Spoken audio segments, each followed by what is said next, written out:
जैसे तैसे अनमोल अपने बचपन की बुरी यादों से बाहर आता है। अपनी बुरी यादों को पीछे छोड़ अनमोल अपने घर में दाखिल हुआ, जहां वो अपने पिता राघवेंद्र को अपनी बदहाली लिए बैठे देखता है। अनमोल को देख राघवेंद्र अपना मुंह फेर लेते हैं, पर उसे अपने करीब आता हुए देख ताना मारते हुए कहा, क्या हुआ, मिल गए 15 लाख जो यहां चला आया? जवाब में अनमोल सिर हिलाते हुए अपने पिता से कहा, नहीं हुआ 15 लाख का इंतजाम। अनमोल का जवाब सुन राघवेंद्र कहते हैं, तो क्या रास्ता भटक गया यहां का? अनमोल बड़ी विनम्रता से अपने पिता से कहा, रास्ता नहीं भूला, कुछ दिखाने लाया हूं, क्योंकि सुना है हीरे की परख सिर्फ जोहरी को ही होती है। अनमोल वो खंजर अपने पिता के पास रख देता है। अनमोल की बात सुन राघवेंद्र अपना मुंह फेर लेता है। राघवेंद्र वो खंजर बिना देखे जैसे ही वो उस खंजर को छूते हैं, वो हैरान हो जाते हैं। राघवेंद्र खंजर की म्यान पर हाथ फेरते हुए कहने लगे, इस म्यान पर तो राजवाड़ी कलाकारी बनी हुई है, वो काफी पहले राजपुताना दौर में की जाती थी। राघवेंद्र उस खंजर को म्यान से निकालकर बड़ी गौर से देखते हुए कहा, ये तो अफगानी लोहे से बनी खंजर है, जरूर ये किसी जमाने में शाही परिवार का हिस्सा रही होगी। राघवेंद्र अनमोल की ओर जिज्ञासा भरी नजरों से देखते हुए पूछा, कहां से मिला तुझे ये खंजर? अनमोल ने बड़े शांत होकर कहा, कहां से मिला वो जरूरी नहीं है पापा, जरूरी ये है कि आपकी नजर मुझे मिल चुकी है। अनमोल की बात सुन राघवेंद्र 1 सेकंड के लिए स्तब्ध हो गए, पर उसकी बात को नजरअंदाज करते हुए बोले, वो सब छोड़, कितने में लिया तूने ये खंजर? अनमोल राघवेंद्र से कहता है, 2000 रुपए में ली मैंने ये तलवार। अनमोल का जवाब सुन राघवेंद्र ताज्जुब करते होकर बोले, 2000 में? अगर मार्केट में इसे बेचने जाओ तो आराम से इसके 1 लाख कोई भी दे देगा, और अगर सही से बेचो तो 1.5 लाख भी मिल सकते हैं। राघवेंद्र की बात सुन अनमोल बोला, ये चीज बेचने के लिए नहीं है पापा, ये किसी के लिए तोहफा है। अनमोल का जवाब सुन राघवेंद्र गुस्से में कहते हैं, तोहफा है? इतनी नायाब चीज तुम तोहफा में बर्बाद करोगे? कोई लड़की वड़की मिल गई है क्या जो इतनी महंगी चीज तोहफे में दे रहे हो? ध्यान रखना, जिस इंसान को तुम ये खंजर दे रहे हो, कहीं एक दिन तुम्हारे पीठ पर ही खंजर ना घोंप दे। राघवेंद्र की बात सुन अनमोल बड़े विश्वास से बोला, आप चिंता मत करो पापा, जिसे मैं ये खंजर तोहफे में दे रहा हूं, वो इंसान मेरे पीठ पर कभी खंजर नहीं घोंपेगा, बल्कि हमेशा अपना सीना आगे कर मेरी मदद करेगा। इतना कहकर अनमोल वो खंजर अपने पिता के चरणों में रख देता है। इस नजारे को देख पास में खड़ी अनमोल की मां के आंसू बहने लगे। तभी अनमोल अपने जादुई आईने में अपने पिता के प्रतिबिंब को देखता है, जिसमें वो खुशी से रो रहे थे, पर असलियत में वे नाराज होकर बैठे थे। अनमोल अपनी मां को एक मुस्कान देकर वहां से जाने लगा। तभी उसके पिता कुड़कुड़ाते हुए कहने लगे, ये सब बेकार है, ऐसी नायाब चीज को तोहफे में बर्बाद नहीं करना चाहिए। अनमोल जानता था उसके पापा की ये नाराजगी हाथी के दांतों जैसी थी, जो खाने के कुछ और दिखाने के कुछ और थे। वो सीधे वहां से ग्रेट इंडियन एंटीक शॉप के लिए निकल गया। The great Indian antique shop के बाहर 3 अज्ञात लोग उस दुकान को टकटकी लगाए देख रहे थे। तभी उनमें से एक विशाल नाम का आदमी मदन गुप्ता को दुकान में बैठे देखता है। विशाल अपने बॉस अबू लुलू को पिस्तौल छिपाकर देते हुए बोला, यही है वो कबूतर अब्बू जो असगर भाई का दाना चुपकर बैठा है। तभी अबू लुलू के दूसरे साथी अल्ताफ ने कहा, इतने वक्त से इसे कॉल कर रहा हूं उस चावल के दाने के लिए, पर ये मदन गुप्ता है कि फोन ही नहीं उठाता। अबू लुलू पिस्तौल अपने जेब में दबाकर मुस्कुराते हुए बोला, लगता है इस कबूतर को दाना हजम नहीं हुआ, इसके तो पर काटने ही पड़ेंगे। इतना कहकर वो तीनों लोग the great Indian antique shop की ओर बढ़ते हैं। जैसे ही वो शॉप में दाखिल हुए, उन्हें देख मदन गुप्ता बोला, कहिए भाई, क्या चाहिए? हमारे दुकान में पुरानी सी पुरानी चीज मिलती है। तभी पीछे खड़ा अल्ताफ दुकान का दरवाजा बंद कर देता है और अबू लुलू मदन गुप्ता से बोला, पुराना चावल मिलेगा? ज्यादा नहीं, बस एक दाना चाहिए। अबू लुलू की बात सुनकर मदन गुप्ता के होश उड़ गए। मदन गुप्ता डरते हुए बोला, चावल? मेरे पास कोई चावल नहीं है। मदन गुप्ता के इतने कहने पर ही अबू लुलू आग बबूला हो उठा। उसने मदन गुप्ता को अपने नकली हाथ से ढकेल दिया, जिससे मदन गुप्ता पीछे रखी दराज से टकरा गया और दुकान की कुछ चीजें जमीन पर गिर गई। अबू लुलू मदन गुप्ता का गला दबाने लगा और मदन गुप्ता झटपटाते हुए छुटाने की कोशिश करता है। छोड़ दो मुझे, क्या कर रहे हो तुम? तभी अबू लुलू अपने दूसरे हाथ से पिस्तौल निकालता है और मदन गुप्ता पर तानते हुए बोला, अपनी जान की खैर चाहता है तो वो चावल का दाना जो तुझे असगर भाई को डिलीवर करना था, वो अभी मुझे दे दे। मदन गुप्ता हाँकते हुए अबू लुलू से बोला, तुम लोग असगर के आदमी हो? पर मैंने तो वो चावल अनमोल को दिए थे असगर भाई को डिलीवर करने, और अनमोल तो अभी तक यहाँ आया नहीं। अब मुझे ना उस चावल की पोटली का पता है और ना अनमोल का। पीछे खड़ा विशाल अबू लुलू से बोला, झूठ कह रहा है भाई, सारी गोलियां खाली कर दो इसकी खोपड़ी में।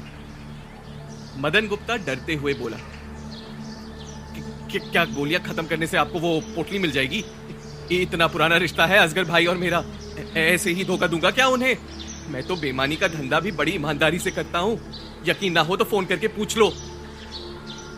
मदन गुप्ता की बात सुन अबू लुलू कुछ देर के लिए विचार विमर्श करता है और फिर अपने दांत पीसते हुए बोला, कहाँ मिलेगा ये अनमोल? नंबर दे उसका।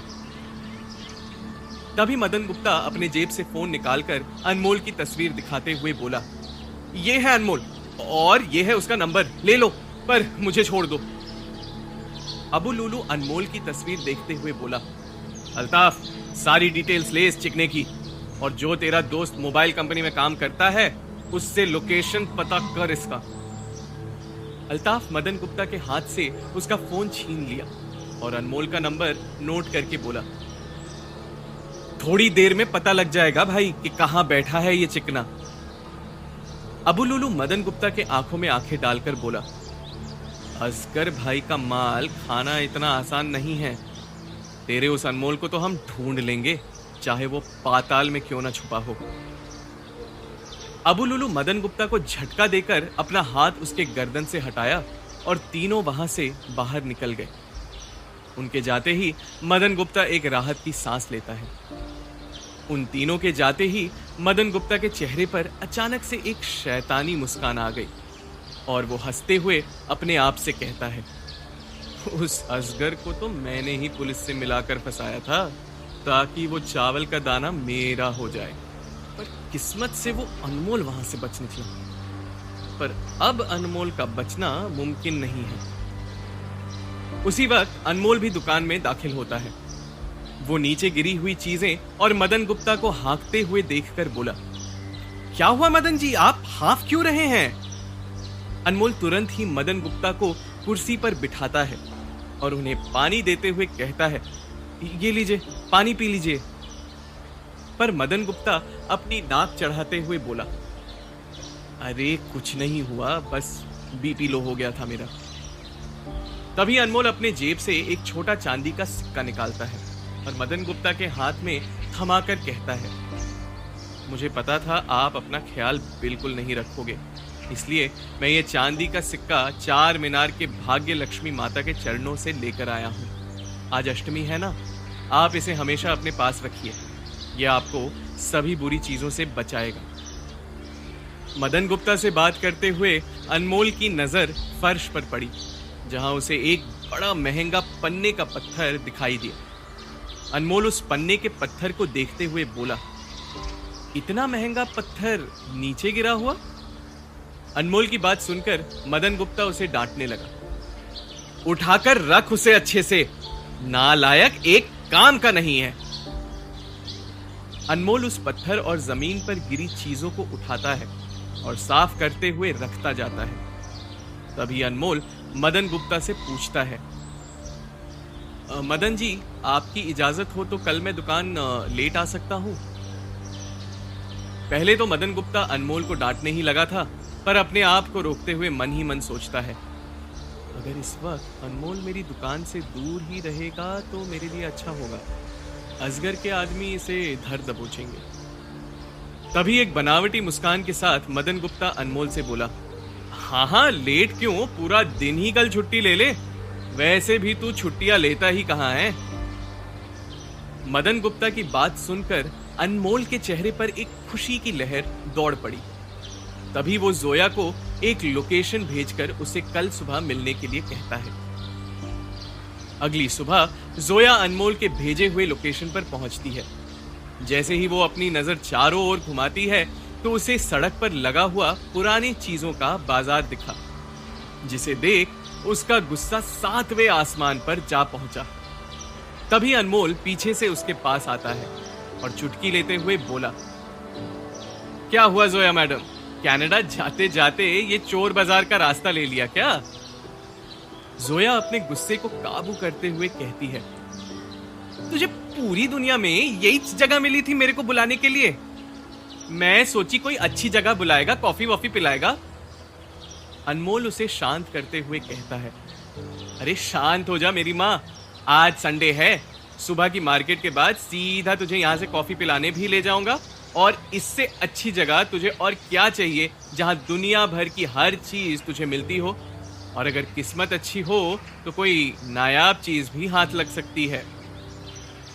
जोया अनमोल की बात सुनकर कहती है, ओ तो ये बात है, तू यहाँ चोर बाजार में एक नायाब चीज खोजने आया है। अनमोल अपना सर हिलाते हुए कहता है, सही कहा, और सबसे पहले मुझे तू ये बता कि घर पर सब ठीक है। जोया अनमोल से कहती है, कुछ ठीक नहीं हुआ यार, अब्बू काफी नाराज हैं, वो तो हमेशा की तरह अपने काम से लखनऊ चले गए, इसलिए अम्मी से कहकर निकल पाई, वरना तुझसे आज कहाँ मिलना हो पाता। अनमोल उसे सहानुभूति देते हुए कहता है, सब ठीक हो जाएगा, चिंता मत कर, पहले यहाँ काम खत्म कर लेते हैं और फिर कहीं तुझे ले चलता हूँ किसी अच्छी जगह चाय कॉफी पिलाने। इतना कहकर अनमोल वो आईना चुपके से अपने जेब से निकालता है और अपनी हथेली पर उसे दबाए बाजार में चलने लगता है। मदन गुप्ता के षड्यंत्र से बेखबर अनमोल जोया के साथ चला जा रहा था, पर उसे इस बात का बिल्कुल अंदाजा नहीं था कि एक अनचाहा खतरा उसके पीछे पड़ा हुआ है, जो उसे निगलने के लिए तैयार बैठा है। क्योंकि बाजार के दूसरी ओर खड़े अब्बू लुलू और उसके साथी अनमोल और जोया को ही देख रहे थे। उन्हें देख अब्बू लुलू के चेहरे पर मुस्कान सी आ जाती है। वो हंसते हुए कहता है, अच्छा हुआ जो बकरी शेर के पास खुद ही चली आई, शिकार पर निकलने की जरूरत ही नहीं पड़ी।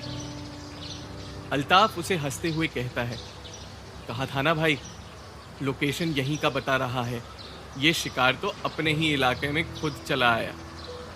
इतना कहकर तीनों ठहाका मारकर हंसने लगते हैं और अनमोल और जोया का पीछा करना शुरू करने लगते हैं। खतरे से अनजान जोया और अनमोल चोर बाजार के अंदर चले ही जा रहे थे, तो वहीं अबू लुलू और उसके साथी दोनों अपनी बुरी नजर उन पर गड़ाए रखे हुए थे। तभी अनमोल अपने जेब से जादुई आईना निकालता है। अपने आईने को निकालकर अनमोल चोर बाजार में चीजों का मुआयना करते हुए आगे चलने लगता है। एक के बाद एक अनमोल सड़क पर लगी हुई दुकानों को पार कर रहा होता है, पर उसका आईना किसी नायाब चीज की ओर इशारा नहीं करता। तभी जोया उससे कहती है, अरे कोई तो एक चीज ले ले मेरे बाप, ग्रामोफोन से लेकर स्मार्टफोन तक है यहाँ, कुछ तो ले। जोया की बात सुनकर अनमोल उससे कहता है, ये चोर बाजार नहीं, कीचड़ का ढेर है जोया, और इस कीचड़ के ढेर से सुई निकालने वाला ही असली एंटीक वाला होता है। अनमोल की बात सुन जोया अपना सर पीटते हुए कहती है, अच्छी बात है मेरे एंटीक के खिलाड़ी, जल्द ही इस कीचड़ के ढेर से सुई ढूंढ कर निकल और मुझे कहीं कॉफी पिलाने ले चल। दोनों इस बात पर हंसते हैं और आगे बढ़ने लगते हैं। तभी जोया की नजर नुक्कड़ पर लगी एक छोटी सी दुकान पर पड़ती है, जहां उस दुकान का मालिक चीखते हुए एक खूबसूरत से पानदान को बेच रहा था। ले लो ये शाही पानदान, सदियों से रहा है इसका मान। तुगलक से होते हुए ये नवाबों के पास आया और खूब इसने शाही खानदानों को पान खिलाया। ले लो ये शाही पानदान। जोया तुरंत ही उस दुकान पर पहुंचती है। दुकान पर पहुंचकर जोया उस पानदान को अपने हाथ में उठाती है। जोया उस छोटे से पीतल के बने पानदान की बनावट और उस पर उभरी हुई नक्काशी को देखकर बड़ी खुश हो जाती है और अनमोल से कहती है, इसे कहते हैं असली एंटीक, ये ले, खूब फायदे में रहेगा। जोया की बात सुनकर वो दुकानदार उससे कहता है, ले लो मैडम, सिर्फ 5,000 रुपए का है। दुकानदार की बात सुन जोया तुरंत ही उसे अपने बैग से पैसे निकालकर देने जाती है, पर तभी अनमोल जोया का हाथ पकड़ लेता है और अपने आईने में उस पानदान को देखता है। पानदान को देखने के बाद अनमोल जोया से कहता है, नीचे रख दे इसे, कोई शाही पानदान नहीं है ये, मामूली है बस, कुछ साल पुराना, अब चल यहां से। जोया वो पानदान नीचे रखकर वहां से दोनों चले जाते हैं, पर जोया नाखुश होते हुए अनमोल से कहती है, दिखने में तो इतना अच्छा था, तेरी सारी दुकान में एक ऐसी चीज नहीं है जो मैं ले रही थी। तभी अनमोल जोया को हाथ के इशारे से चुप करता है, क्योंकि वो अपने आईने में एक बड़ी सी चमक देखता है। अनमोल मुड़कर अपने आईना में जब देखता है तो उसे एक खाली पिंजड़ा नजर आता है। तभी अनमोल उस दुकान की ओर देखता है जहां वो पिंजड़ा रखा होता है, जिसमें एक विदेशी चील भी थी। अनमोल उस दुकान की ओर बढ़ता है और दुकानदार से पिंजड़े की ओर देखते हुए कहता है, कितना का दिया भैया? दुकानदार उससे कहता है, व्हाइट अमेरिकन ईगल है, अगर लेना चाहोगे तो एक ही रेट कहूंगा, 4,000। अनमोल उससे कहता है, ईगल नहीं चाहिए, पिंजड़ा चाहिए। अनमोल की बात सुनकर दुकानदार और जोया दोनों हैरान हो जाते हैं। दुकानदार अनमोल से हंसते हुए कहता है, क्या पिंजड़ा चाहिए? भाई इंपोर्टेड माल है, ऐसा जानवर बार बार नहीं आता मार्केट में, क्यों पिंजड़े में पैसे खराब कर रहे हो? जानवर ले लो। अनमोल सर हिलाते हुए कहता है, जानवर नहीं, पिंजड़ा चाहिए। तभी दुकानदार अनमोल से कहता है, पिंजड़ा लेना है तो जानवर के साथ ही आएगा, वो भी 5,000 में, लेना है तो बोलो। अनमोल जोया से कहता है, जोया 5,000 दे। तभी जोया बड़बड़ाते हुए अपने बैग से पैसे निकालते हुए कहती है, मैं जोया ना हुई, एटीएम जोया हो गई, ये ले पकड़ 5,000। अनमोल जोया से पैसे लेता है और वो पिंजड़ा खरीद लेता है। तभी अनमोल पिंजड़े से उस पंछी को आजाद कर देता है, जिसे देख जोया हैरान हो जाती है और कहती है, अबे क्या किया, मेरे 5,000 यूं ही उड़ा दिए। तभी उस पिंजड़े को अबू लुलू अनमोल के हाथ में देखता है और चौंकते हुए कहता है, इस लंगूर के हाथ तो अंगूर लग गया। अल्ताफ अब्बू लुलू से पूछता है, क्या हुआ भाई? अब्बू लुलू अल्ताफ से कहता है, ये पिंजरा काफी कीमती है, जल्दी पकड़ो उन्हें, ये यहां से बाहर ना जाने पाए। पंछी को आजाद करने के बाद जोया अनमोल को ताज्जुब भरी नजरों से देख रही थी। अनमोल जोया से कुछ नहीं कहता, वो बस उस दुकान के नीचे रखे हुए एक कपड़े को पानी में डुबाता है और अपने हाथ में पिंजड़ा थामे जोया को कोने में ले जाता है। तभी अनमोल उस पिंजड़े को साफ करने लगता है। जैसे ही अनमोल पिंजड़े को साफ करता है, उसके नीचे एक नाम उभर कर आता है, शारजहां। शारजहां का नाम देख जोया चीख उठती है, शारजहां? ये तो शारजहां का पिंजरा है। अनमोल जोया की आवाज दबाते हुए कहता है, खामोश बैठ जोया, क्यों चीख रही है, ये चोर बाजार है, हमारे हाथ में क्या नायाब चीज लगी है ये यहाँ किसी को नहीं पता चलना चाहिए। अनमोल और जोया जैसे ही वहां से जाने लगते हैं, तभी अनमोल को महसूस होता है कि कोई उनके पीछे खड़ा उन्हें देख रहा था। जैसे ही अनमोल मुड़ता है, वो अबू लुलू और उसके साथी को देखता है। तभी विशाल हंसते हुए उस पिंजरे की ओर झपट पड़ता है, पर ऐन वक्त पर अनमोल वो पिंजरा हटा लेता है। विशाल नीचे जमीन पर गिर धराशायी हो जाता है। तभी अबू लुलू अपने आदमियों से कहता है, पकड़ो उन्हें, बच के ना जाने पाए। तुरंत ही अनमोल जोया का हाथ थाम लेता है और कहता है, भागो जोया, निकल यहां से। अबू लुलू और उसके साथी दोनों का पीछा करना शुरू कर देते हैं। भागते हुए जोया और अनमोल चोर बाजार की गलियों में घुस जाते हैं। अबू लुलू और उसके साथी कभी ये गली से निकलते तो कभी जोया और अनमोल दूसरे गली से, जैसे उनके बीच चूहे बिल्ली का खेल चल रहा हो। जोया उस भगदड़ में अनमोल से पूछती है, कौन है ये लोग और क्यों पीछे पड़े हैं हमारे? भागते हुए अनमोल जोया से कहता है, अरे मेरे साले थोड़ी ना है कि मैं उन्हें जानता हूं, पता नहीं क्यों पीछे पड़े हैं, शायद इस पिंजरे के लिए पीछे पड़े होंगे। जोया भागते हुए ऊपर वाले से कहती है, या अल्लाह, एक कप कॉफी पीने के लिए इतना भागा दौड़ी, सीधे जान पर ही बन आई। तू और तेरी एंटीक की दुनिया तुझे ही मुबारक।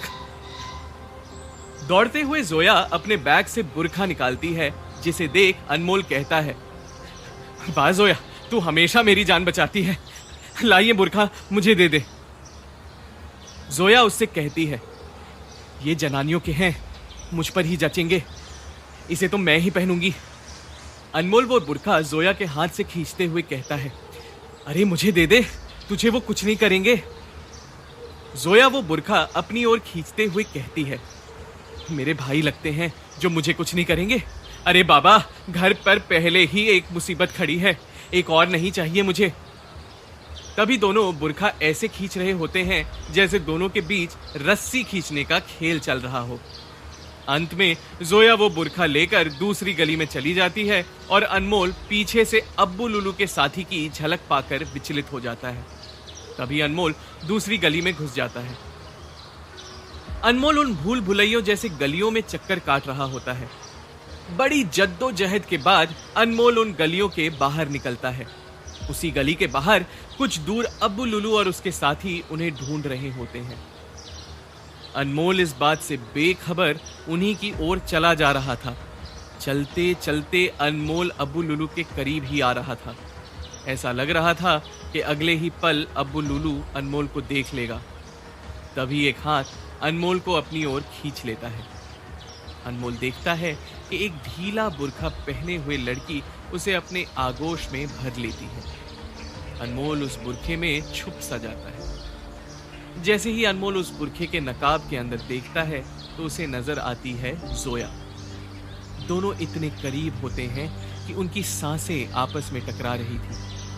वो अबू लुलू और उनके साथियों के गुजरने का इंतजार कर रहे होते हैं। अनमोल वो पिंजरा जोया के बुरखे के पीछे छुपा देता है। तभी जोया अनमोल से कहती है, बुरखा ना दूं तो इसका मतलब ये थोड़ी ना है कि तेरी जान नहीं बचाऊंगी। याद रख, हमेशा तेरी जान मैं ही बचाऊंगी।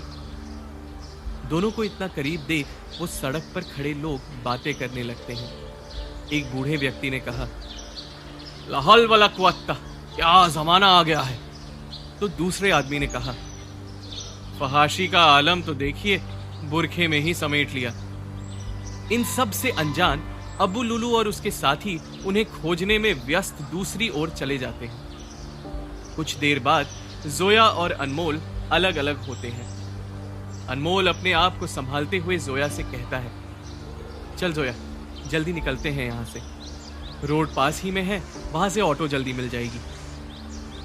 दोनों तुरंत ही वहां से निकलने लगते हैं। जल्दबाजी में चलते हुए गलती से एक जोया के बुरखे का नकाब हट जाता है। जोया का नकाब हटते ही उसके जानने वालों में से एक रहीम चाचा उसे देख लेते हैं और जोया को पहचानते हुए कहते हैं, जोया, तू यहाँ चोर बाजार में क्या कर रही है? रहीम चाचा को देखकर जोया के होश उड़ जाते हैं। वो हैबत में और तेजी से चलने लगती है। अचानक जोया की बढ़ती बेचैनी देख अनमोल उससे पूछता है, क्या हुआ जोया, तू इतना घबरा क्यों रही है? जोया डरते हुए अनमोल से कहती है, यार रहीम चाचा ने मुझे देख लिया, अब्बू के काफी पुराने दोस्त हैं, जल्दी ही यहाँ से निकलना होगा। तभी अनमोल चौंक कर अपने दाएं बाएं देखता है और बौखलाते हुए कहता है, ओह शिट! जोया परेशान होते हुए पूछती है, अब क्या हुआ? अनमोल उससे कहता है, यार वो पिंजड़ा तो वहीं छूट गया, तू यहीं ठहर, मैं वो पिंजड़ा लेकर आता हूं।